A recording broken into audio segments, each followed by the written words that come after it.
स्वागत है आप सभी का। नमस्कार। सुबह 9 बजे की खबरों के साथ मैं हूं प्रीति। आइए एक नजर डालते हैं हेडलाइंस पर। चुनाव आयोग पहुंची समाजवादी पार्टी की लड़ाई। चुनाव चिन्ह पर मुलायम ने जताया अपना हक। अखिलेश आज पेश करेंगे दावा। संसदीय मामलों की कैबिनेट कमेटी की बैठक आज। बजट सत्र की तारीखों का हो सकता है ऐलान। जनवरी के आखिरी हफ्ते से सत्र बुलाए जाने की संभावना।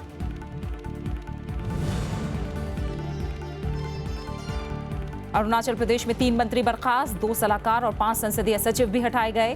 विधानसभा में अब पूर्व मुख्यमंत्री नबाम तुकी एकमात्र कांग्रेस विधायक।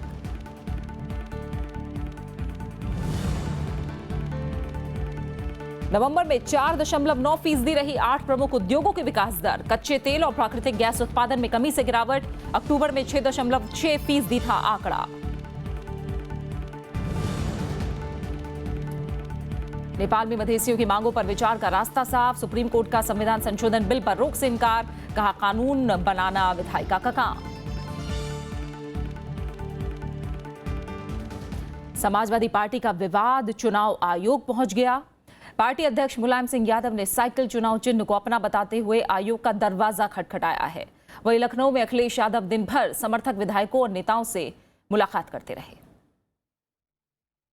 समाजवादी पार्टी में वर्चस्व की लड़ाई तेज हो गई है। राष्ट्रीय अध्यक्ष मुलायम सिंह यादव कल चुनाव आयोग पहुंचे। उनके साथ शिवपाल यादव और अमर सिंह भी थे। मुलायम सिंह का कहना है कि साइकिल चुनाव चिन्ह पर उनका ही हक है और दूसरे धड़ों के सभी फैसले अवैध हैं। साइकिल चुनाव चिन्ह को लेकर घमासान मचा है, जो जिस तरह से आपने इसको असंवैधानिक किया है, क्या कहना है? चुनाव चिन्ह है समाजवादी पार्टी पर, चुनाव चिन्ह है हमारे तस्कर पर। नेताजी इस समय राष्ट्रीय अध्यक्ष हैं और आगे भी रहेंगे और हम नेताजी के साथ मरते दम तक साथ हैं। मुलायम सिंह यादव शुक्रवार को होने वाली आपात बैठक स्थगित कर चुके हैं। वहीं अखिलेश धड़े के नेता आज चुनाव आयोग में साइकिल चिन्ह पर दावा जताएंगे। सिंबल कोई बड़ी चीज नहीं है। हम लोग का पास तो सब कुछ है, सब विधायक है, सांसद है, पार्टी का जो कार्यकर्ता सब है। एक साथ में हम लोग बैठ के तो कल अखिलेश जी को राष्ट्रीय अध्यक्ष बनाया चुनाव के लिए। नेताजी हम लोग का सबका नेता है, राष्ट्रीय नेता है। रविवार को पार्टी के सत्ता संघर्ष में नया मोड़ आया। रामगोपाल यादव की ओर से बुलाए गए राष्ट्रीय अधिवेशन में मुख्यमंत्री अखिलेश यादव को पार्टी का राष्ट्रीय अध्यक्ष बनाने का प्रस्ताव भी पारित हुआ। वहीं समाजवादी पार्टी के प्रदेश अध्यक्ष पद से शिवपाल यादव को हटाने और अमर सिंह को पार्टी से निष्कासित करने का भी फैसला किया गया था। वहीं मुलायम सिंह यादव को पार्टी का संरक्षक बनाया गया था, लेकिन मुलायम सिंह यादव ने इन फैसलों को पार्टी संविधान के खिलाफ बताया और रामगोपाल यादव, किरणमय नंदा और नरेश अग्रवाल को पार्टी से निष्कासित कर दिया। 2 धड़ों में बढ़ चुकी समाजवादी पार्टी में वर्चस्व की लड़ाई अब चरम सीमा पर है। मुलायम सिंह यादव ने पार्टी पर अपना दावा ठोका और इसके लिए वो चुनाव आयोग पहुंचे। अखिलेश के समर्थन वाला धड़ा भी अब चुनाव आयोग पहुंचने की तैयारी में है। जाहिर है नुकसान दोनों पक्षों को होगा, क्योंकि माना जा रहा है कि चुनाव का सिंबल इस लड़ाई में सीज हो सकता है। दिल्ली में कैमरामैन दिलीप मेहती के साथ पंचानन मिश्रा, राज्यसभा टीवी। आइए कृति मिश्रा हमारे संवाददाता लखनऊ में मौजूद है, उनका रुख करते हैं। कृति, जाहिर तौर पर सरगर्मियां बहुत ज्यादा होंगी। आज अखिलेश यादव खेमा अपनी तरफ से दावा करेगा, चुनाव आयोग से मुलाकात करेगा। किस तरह का आधार बताया जा रहा है और किस तरह की हलचल है अब?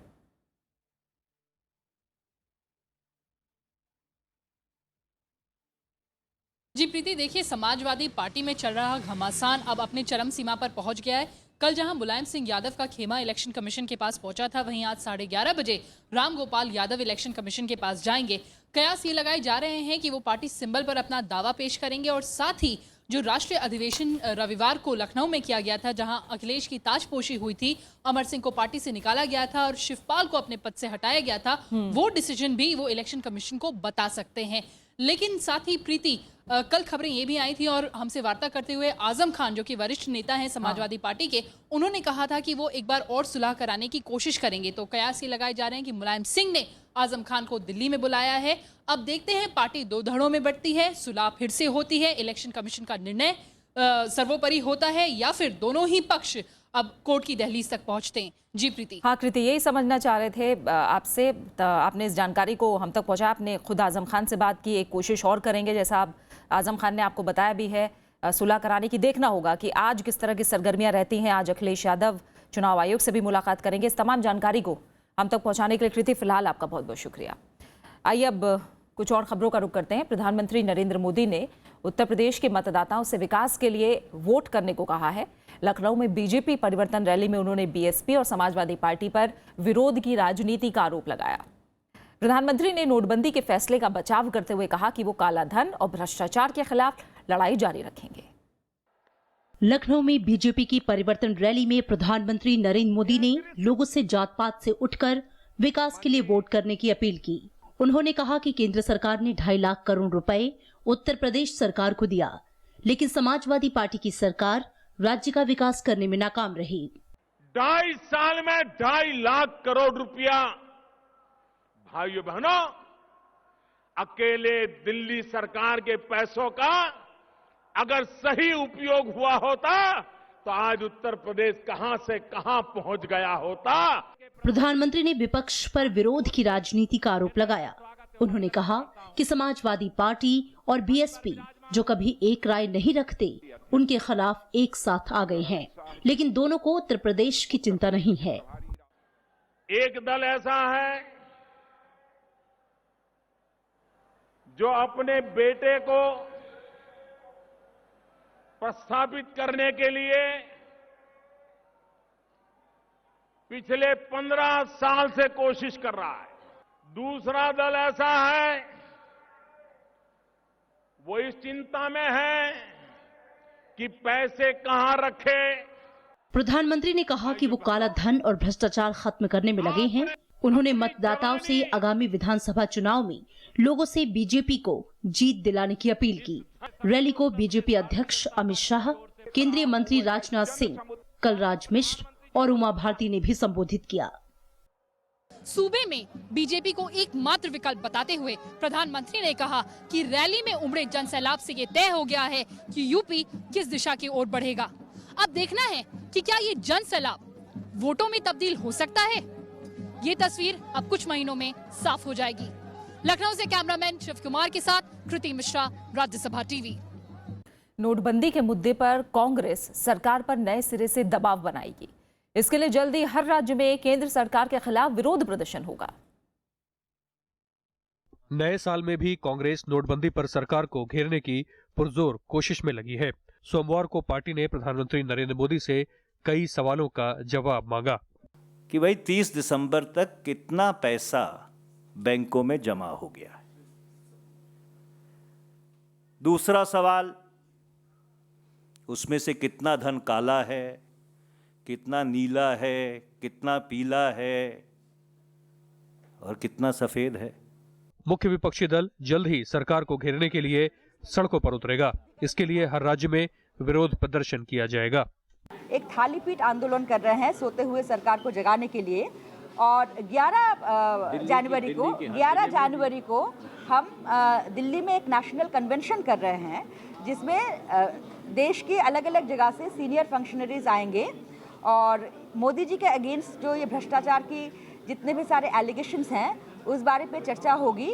कांग्रेस ने पार्टी उपाध्यक्ष राहुल गांधी के नए साल पर छुट्टियां मनाने का बचाव किया है। पार्टी का कहना है कि ये फैसला सामान्य और स्वाभाविक है। प्रणब गोस्वामी के साथ विशाल दहिया, राज्यसभा टीवी। केंद्र सरकार ने साफ किया है कि होटल और रेस्टोरेंट्स में खाने के बिल पर सर्विस चार्ज देना अनिवार्य नहीं है। उपभोक्ता मामलों के विभाग के मुताबिक लगातार शिकायतें मिल रही हैं कि कई बड़े होटल और रेस्टोरेंट्स 5 से लेकर 20% तक सर्विस चार्ज वसूलते हैं। कंज्यूमर प्रोटेक्शन एक्ट का हवाला देते हुए विभाग ने कहा है कि रेस्टोरेंट्स में सर्विस चार्ज देना पूरी तरह से वैकल्पिक है। अगर ग्राहक सेवाओं से संतुष्ट नहीं है तो बिल चुकाते समय सर्विस चार्ज देने से मना कर सकता है। कंज्यूमर अफेयर्स मंत्रालय ने होटल एसोसिएशन ऑफ इंडिया से सफाई मांगी थी। केंद्र सरकार ने सभी राज्यों से अपील की है कि वो सर्विस चार्ज संबंधित कानून को व्यापक बनाने का प्रयास करें। नकदी की स्थिति मजबूत होने के चलते बैंकों की ओर से कर्ज की ब्याज दर में कटौती का सिलसिला जारी है। सोमवार को आईसीआईसीआई समेत 2 निजी और 3 सरकारी बैंकों ने कर्ज पर अपनी ब्याज दरों में कटौती की घोषणा की। ICICI bank, Kotak Mahindra bank, oriental bank of commerce, Andhra bank, देना बैंक और बंधन बैंक ने ब्याज दरें घटाई हैं। कोटक महिंद्रा बैंक और देना बैंक की नई ब्याज दरें 1 जनवरी से प्रभावी हो गई हैं, जबकि बाकी बैंकों की नई दरें आज से प्रभावी होंगी। इससे पहले रविवार को भारतीय state bank, Punjab national bank और यूनियन बैंक ने कर्ज पर अपनी ब्याज दरों में 0.9% तक की कटौती का ऐलान किया था। नोटबंदी का असर औद्योगिक उत्पादन पर भी पड़ा है। देश के 8 प्रमुख उद्योगों की विकास दर नवंबर में 4.9% रही, जबकि अक्टूबर में इसकी विकास दर 6.6% थी। हालांकि 8 प्रमुख उद्योगों की विकास दर में पिछले साल के मुकाबले इस दौरान बढ़ोतरी हुई है। 2015 के नवंबर में उद्योगों की विकास दर सिर्फ 0.6% ही थी। औद्योगिक उत्पादन के आंकड़ों में 8 प्रमुख उद्योगों का 38% योगदान है। इनमें कोयला, कच्चा तेल, प्राकृतिक गैस, रिफाइनरी उत्पाद, उर्वरक, स्टील, सीमेंट और बिजली शामिल हैं। प्रमुख उद्योगों से जुड़े इन आंकड़ों को वाणिज्य और उद्योग मंत्रालय ने जारी किया है।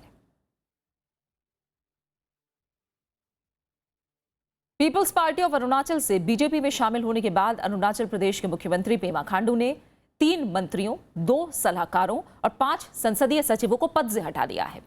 हटाए गए मंत्रियों में राजेश ताचो, ताकाम पारियो और तांगा व्यालिंग शामिल हैं, जबकि मुख्यमंत्री के प्रधान सलाहकार कामिंग दोलो और सलाहकार तापा तालो को पदमुक्त किया गया है।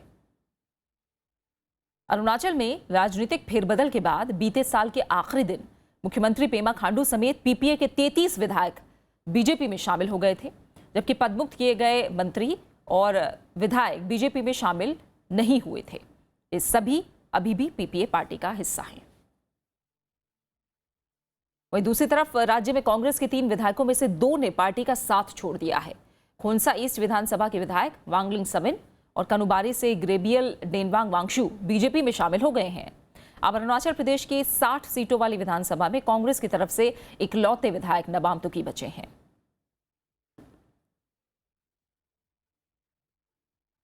गृह मंत्रालय ने चुनाव आयोग को मणिपुर के गंभीर हालात पर रिपोर्ट सौंपी है। मंत्रालय ने आयोग को बताया कि राज्य सरकार हालात पर काबू नहीं कर पाई है। नगा काउंसिल की तरफ से राष्ट्रीय राजमार्ग संख्या 2 को बाधित किया जा रहा है। रिपोर्ट में कहा गया है कि तकरीबन 2 महीने बीत जाने के बाद भी यातायात को सामान्य नहीं बनाया जा सका है। मणिपुर में अगले कुछ महीनों में विधानसभा चुनाव होने हैं। ऐसे में आयोग खुद मामले की समीक्षा कर सकता है ताकि राज्य में बाकी राज्यों के साथ सही समय पर चुनाव कराया जा सके। इस मामले में गृह मंत्री राजनाथ सिंह मणिपुर के मुख्यमंत्री इबोबी सिंह को 2 बार चिट्ठी भी लिख चुके हैं। इसके अलावा गृह राज्य मंत्री किरण रिजिजू खुद हालात का जायजा लेने के लिए राज्य के दौरे पर गए थे। मणिपुर में 1 नवंबर को 7 नए जिले बनाने के बाद से शुरू हुई नाकेबंदी ने जीवन को बुरी तरह प्रभावित कर रखा है। दूसरी तरफ चुनाव आयोग 5 राज्यों में होने वाले चुनाव की तैयारियों में भी जुटा है। सोमवार को आयोग ने गृह मंत्रालय के वरिष्ठ अधिकारियों के साथ बैठक की। इसके अलावा केंद्रीय रिजर्व पुलिस बल और रेलवे बोर्ड के अधिकारी भी इस बैठक में शामिल हुए। बैठक में चुनाव की तैयारियों की समीक्षा की गई। चुनाव आयोग आज 5 राज्यों के मुख्य चुनाव अधिकारियों और नोडल अधिकारियों के साथ भी बैठक करेगा। समीक्षा पूरी होने के बाद ही तैयारियों को अंतिम रूप दिया जाएगा। उत्तर प्रदेश, उत्तराखंड, पंजाब, मणिपुर और गोवा में जल्द ही विधानसभा चुनाव होने हैं। उम्मीद की जा रही है कि जल्द तारीखों के ऐलान भी किया जा सकता है। खबरें जारी है, लौट रहे एक छोटे से ब्रेक के बाद।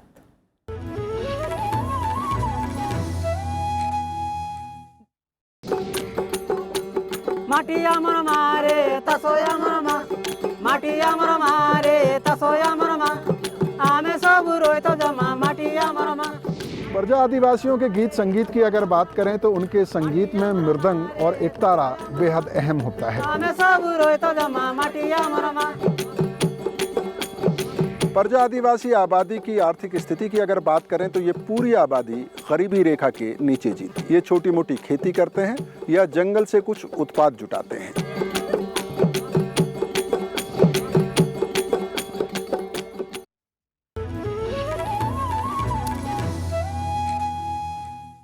संसदीय मामलों की कैबिनेट कमेटी की आज बैठक होनी है। इसमें बजट सत्र जनवरी के आखिरी हफ्ते में शुरू कराए जाने को लेकर विचार होगा। बजट सत्र आमतौर पर फरवरी के आखिरी हफ्ते में शुरू होता है, लेकिन केंद्र सरकार इस बार बजट सत्र जल्दी कराना चाहती है। आम बजट के जरिए ही केंद्र सरकार अपनी योजनाओं में होने वाले अनुमानित खर्च का लेखा जोखा देश के सामने रखती है। इस बैठक की अध्यक्षता गृह मंत्री राजनाथ सिंह करेंगे।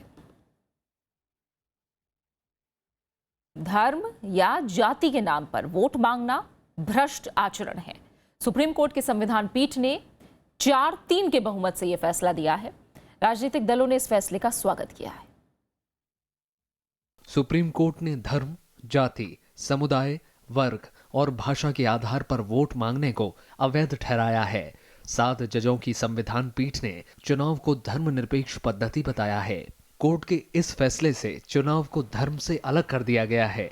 अब चुनाव में किसी तरह से धर्म का उपयोग गैर कानूनी हो गया है। कि हम लोगों का दायित्व है कि हर हिसाब से चुनाव प्रक्रिया साफ सुथरी हो, उसमें चुनाव लड़ने वालों को ऐसा कोई मौका ना दिया जाए कि वो धर्म के नाम पे या जाति के नाम पे या भाषा के नाम पे वोटर्स को बरगलाएं। बहुमत से सुनाए गए फैसले में कोर्ट ने जनप्रतिनिधित्व कानून की धारा 123(3) की व्याख्या की है। कोर्ट ने माना है कि इसमें दिए गए शब्द उसका का व्यापक अर्थ है। इसके तहत उम्मीदवार, उसके एजेंट, मतदाता और चुनाव प्रक्रिया से जुड़े सभी लोगों का धर्म भी शामिल है। अब और इलेक्शन साफ सुथरा हो जाएगा, क्योंकि अगर किसी ने इसको वायलेट किया तो इलेक्शन सुप्रीम कोर्ट ने बड़ा क्लियरली कह दिया है कि ये एक करप्ट प्रैक्टिस मानी जाएगी और करप्ट प्रैक्टिस के बेसिस पे तो जो इलेक्शन होता है वो रद्द हो सकता है। राजनीतिक दलों ने इस फैसले का स्वागत किया है। Constitution mandates that nobody should appeal to voters on these narrow considerations which are divisive, and people should seek vote on secular issues such as development, such as other issues affecting the country. Why should religion, caste, region or every other parochial instinct be invoked in order to garner votes in a democracy? Vote तो सबके पास एक है और सरकार बनती है देश को आगे ले जाने के लिए, तो जो पॉलिसी और नीति है वो तो सबके लिए बनना चाहिए। This is really has to be curbed, and for that matter the Supreme Court judgment will have greater impact on the polity of the nation. ये मामला मध्य प्रदेश के पूर्व मुख्यमंत्री सुंदरलाल पटवा के निर्वाचन से जुड़ा है। याचिकाकर्ता का आरोप था कि पटवा ने हिंदू धर्म के नाम पर वोट मांगा। पटवा ने हाई कोर्ट में खुद के जैन होने की दलील दी थी और कहा था कि हिंदू उनका धर्म नहीं है। कोर्ट का फैसला पटवा के पक्ष में आया था। इसके बाद सोमवार को संविधान पीठ ने इस फैसले की नए सिरे से व्याख्या की। उम्मीद की जानी चाहिए कि आने वाले वक्त में चुनाव अधिक साफ सुथरे होंगे और उन चुनावों में तमाम राजनेता जनता से जुड़े मुद्दे और उनके सरोकार को जनता तक उठाने की कोशिश करेंगे, जिससे बेहतर जनप्रतिनिधि विधानसभा और लोकसभाओं तक पहुंच पाएंगे। दिल्ली से कैमरामैन जितेंद्र के साथ Ravindra Singh Shoran, Rajya Sabha TV. Supreme court ने अनुराग ठाकुर को बीसीसीआई के अध्यक्ष पद से हटा दिया है। साथ ही अजय शिर्के को भी सचिव पद से हटाया गया है। अनुराग ठाकुर के खिलाफ अवमानना नोटिस भी जारी किया गया है। बोर्ड का कामकाज नए प्रशासकों की समिति देखेगी। मामले की अगली सुनवाई 19 जनवरी को होगी। लोढ़ा समिति की सिफारिशों की अनदेखी पर सुप्रीम कोर्ट ने अनुराग ठाकुर को बीसीसीआई के अध्यक्ष पद से हटा दिया है। कोर्ट ने बोर्ड के सचिव अजय शिर्के को भी पद से हटा दिया है। कोर्ट के आदेश में रुकावट पैदा करने को लेकर शीर्ष अदालत ने अनुराग ठाकुर को अवमानना का नोटिस भी जारी किया है। ये एक व्यक्तिगत लड़ाई नहीं थी, बल्कि एक खेल संस्था की स्वायत्तता की लड़ाई थी। मैं सुप्रीम कोर्ट का सम्मान करता हूं। अगर माननीय सुप्रीम कोर्ट के न्यायाधीशों को लगता है कि बीसीसीआई रिटायर्ड न्यायाधीशों की निगरानी में बेहतर कर सकता है, तो मैं अपनी शुभकामनाएं उनको देता हूं। अनुराग ठाकुर और सिर्के को हटाने का जो फैसला सुप्रीम कोर्ट का है, ये अपने आप में सिग्नल है टू डाउन द लाइन। आज उस रिकमेंडेशन से हर चीज में इतना ट्रांसपेरेंसी आ जाएगा और हर को चांस मिलेगा, कोई इस पर परमानेंट कब्जा करके नहीं रहेगा। कोर्ट के मुताबिक बीसीसीआई के कामकाज को प्रशासकों की एक समिति देखेगी। वरिष्ठ वकील गोपाल सुब्रमण्यम और फाली एस नारिमन अगले 2 हफ्ते में प्रशासकों के नामों का सुझाव देंगे। नए प्रशासक की नियुक्ति होने तक बोर्ड के वरिष्ठ उपाध्यक्ष और ज्वाइंट सेक्रेटरी बोर्ड के अध्यक्ष और सचिव का काम देखेंगे। अब उम्मीद है कि सुप्रीम कोर्ट का आदेश जो 18 जुलाई 2016 को पास हुआ और हमारी रिपोर्ट जो है वो अब क्रियान्वित होगी। सुप्रीम कोर्ट ने बीसीसीआई के पदाधिकारियों और राज्य क्रिकेट एसोसिएशन को हलफनामा देने को कहा है कि वो लोढ़ा समिति की सिफारिशों को मानने के लिए तैयार हैं। ऐसा नहीं करने पर उनके खिलाफ भी कार्रवाई की जा सकती है। First read full the report and then our lawyer will give us our advice what to do in our state cricket association, and whatever Supreme Court has that is the final and we all have to abide that. Supreme court ने कहा है कि 70 साल से ज्यादा उम्र के अधिकारी बीसीसीआई में नहीं होने चाहिए। साथ ही कोई मंत्री और सरकारी अधिकारी भी बोर्ड या उससे जुड़े संघ में कोई पद नहीं ले सकते। रविंद्र शोरान के साथ bureau report, Rajya Sabha TV. Tirupati के श्री वेंकटेश्वर विश्वविद्यालय में आज से भारतीय विज्ञान कांग्रेस शुरू हो रही है। 5 दिन तक चलने वाले इस 104वें सम्मेलन का उद्घाटन प्रधानमंत्री नरेंद्र मोदी करेंगे। इसमें देश भर के करीब 14,000 वैज्ञानिकों और विद्वानों के अलावा अलग अलग देशों के 6 नोबेल पुरस्कार विजेता भी हिस्सा लेंगे। इस बार भारतीय विज्ञान कांग्रेस की थीम राष्ट्रीय विकास के वास्ते विज्ञान और प्रौद्योगिकी है। तिरुपति दूसरी बार भारतीय विज्ञान कांग्रेस की मेजबानी कर रहा है। प्रधानमंत्री के तिरुपति मंदिर में दर्शन के लिए भी जाने का कार्यक्रम है।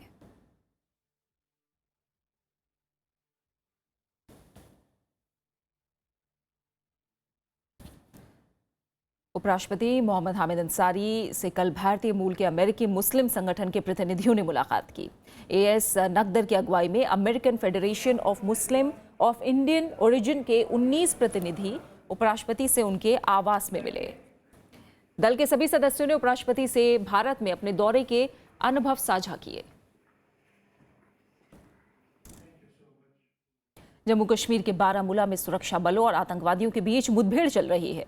इस मुठभेड़ में सेना ने अब तक एक आतंकवादी को मार गिराया है। सुरक्षा बलों को मौके पर और आतंकवादियों के छुपे होने की आशंका है। बारामूला जिले के हरितार तारजू में 2 आतंकवादियों के छिपे होने की खबर मिली है, जिसके बाद सुरक्षा बलों ने इलाके को घेर लिया है। मारे गए आतंकवादी के पास से हथियार और गोला बारूद बरामद किया गया है। फिलहाल दोनों तरफ से गोलीबारी जारी है। मसूद अजहर के मामले को राजनीति से प्रेरित बताने वाले पाकिस्तान के बयान पर भारत ने प्रतिक्रिया दी है। पीटीआई ने आधिकारिक सूत्रों के हवाले से खबर दी है। भारत ने कहा कि पाकिस्तान के बयान से साफ होता है कि वो आतंकी संगठन को गुपचुप समर्थन दे रहा है। पाकिस्तान अपने बयान में मसूद का नाम लेने से भी डरता है। दरअसल भारत ने जैश ए मोहम्मद प्रमुख मसूद अजहर को प्रतिबंधित कराने के लिए संयुक्त राष्ट्र की एक समिति के सामने प्रस्ताव रखा था, जिस पर पाकिस्तान ने ऐतराज जताया था। नेपाल की सुप्रीम कोर्ट ने संसद में संविधान संशोधन बिल पेश करने का रास्ता साफ कर दिया है। सुप्रीम कोर्ट ने इस बिल पर रोक लगाने संबंधी याचिका खारिज कर दी। सुप्रीम कोर्ट की 2 जजों की खंडपीठ ने कल कहा कि सरकार अगर इस बिल पर आगे बढ़ना चाहती है तो उसमें कोई कानूनी अड़चन नहीं है। नेपाल में संविधान निर्माण के बाद से ही प्रांतीय सीमा निर्धारण के मुद्दे पर मधेसी आंदोलन कर रहे हैं। माना जा रहा है कि इस बिल में मधेसियों की मांगें शामिल की गई हैं। ब्राजील की एक जेल में 2 गुटों के बीच हुई हिंसक झड़प में 60 कैदी मारे गए हैं। अधिकारियों के मुताबिक रविवार रात एमेजोनास राज्य की जेल में शुरू हुई झड़प सोमवार सुबह तक जारी रही। बताया जा रहा है कि कैदियों का एक गुट कुछ मांगे पूरी नहीं होने से नाराज था। सुरक्षा अधिकारियों ने बताया कि इस दौरान 200 से ज्यादा कैदी भागने में कामयाब रहे। इसे इस जेल की अब तक की सबसे बड़ी हिंसक झड़प बताया जा रहा है। ब्राजील में जेलों में क्षमता से ज्यादा कैदी होने की वजह से झड़प की छिटपुट घटनाएं होती रहती हैं। इस वक्त ब्राजील की जेलों में कैदियों की तादाद 6 लाख से ज्यादा बताई जा रही है। इजराइल के प्रधानमंत्री बेंजामिन नेतन्याहू की मुश्किलें बढ़ सकती हैं। सोमवार को पुलिस ने भ्रष्टाचार के एक मामले में उनसे कई घंटे तक पूछताछ की। नेतन्याहू पर बड़े कारोबारियों से लाखों डॉलर तोहफे में लेने का आरोप है। खबरों के मुताबिक इस मामले की गुप्त जांच करीब 8 महीने से चल रही थी। इस दौरान 50 गवाहों से पूछताछ की जा चुकी है। इस मामले में आगे भी पूछताछ होगी। इस बीच नेतन्याहू ने किसी भी तरह के गलत काम से इनकार किया है। उन्होंने इसे विरोधियों की साजिश बताया है। तुर्की के इस्तांबुल में नाइट क्लब में हुए हमले की जिम्मेदारी आतंकवादी संगठन इस्लामिक स्टेट ने ली है। इस्लामिक स्टेट ने वेबसाइट पर बयान जारी करके इस बात की पुष्टि की। आईएस ने तुर्की में किसी भी आतंकी हमले की पहली बार जिम्मेदारी ली है। बयान में कहा गया है कि सीरिया में तुर्की के सैन्य अभियान के बदले यह हमला किया गया। शनिवार रात हुए इस हमले में 39 लोग मारे गए थे, जिनमें 2 भारतीय भी शामिल हैं। दोनों भारतीयों के शवों को बुधवार को भारत लाया जाएगा। इस बीच पुलिस इस मामले में 8 संदिग्ध लोगों को गिरफ्तार कर चुकी है। इराक की राजधानी बगदाद में आत्मघाती कार बम हमले में कम से कम 36 लोगों की मौत हो गई जबकि 50 से ज्यादा लोग घायल हुए हैं। पुलिस के मुताबिक हमला फल और सब्जी बाजार में हुआ, जहां बड़ी संख्या में दिहाड़ी मजदूर मौजूद थे। आतंकी संगठन इस्लामिक स्टेट ने हमले की जिम्मेदारी ली है। पिछले 3 दिन में बगदाद या इसके आसपास IS का ये तीसरा हमला है।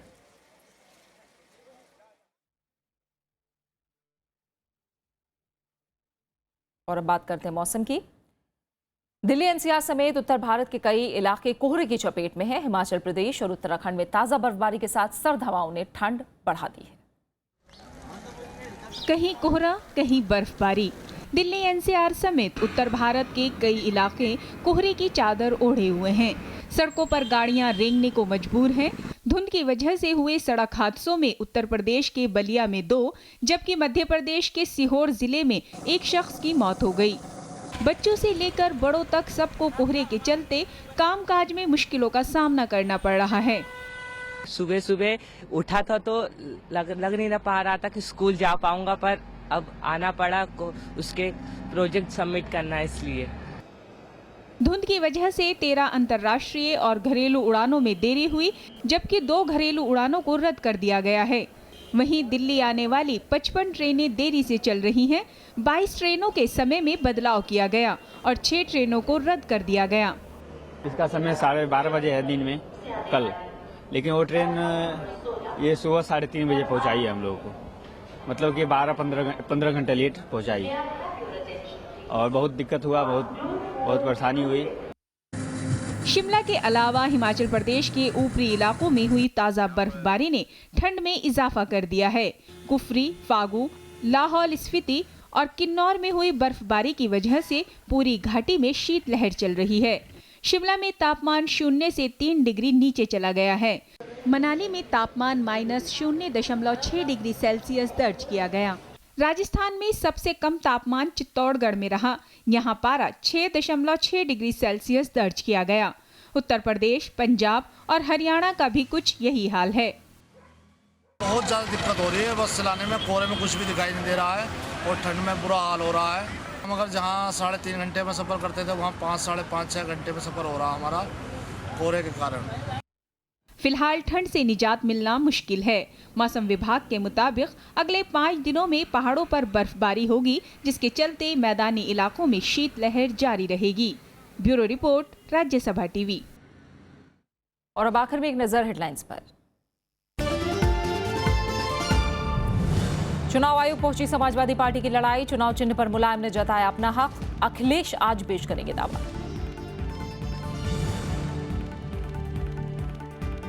संसदीय मामलों की कैबिनेट कमेटी की बैठक आज। बजट सत्र की तारीखों का हो सकता है ऐलान। जनवरी के आखिरी हफ्ते में सत्र बुलाए जाने की संभावना।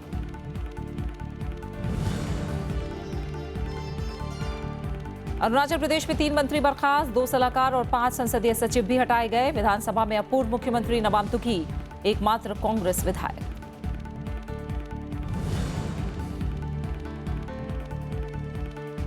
नवंबर में 4.9% रही 8 प्रमुख उद्योगों की विकास दर। कच्चे तेल और प्राकृतिक गैस उत्पादन में कमी से गिरावट। अक्टूबर में 6.6% था आंकड़ा।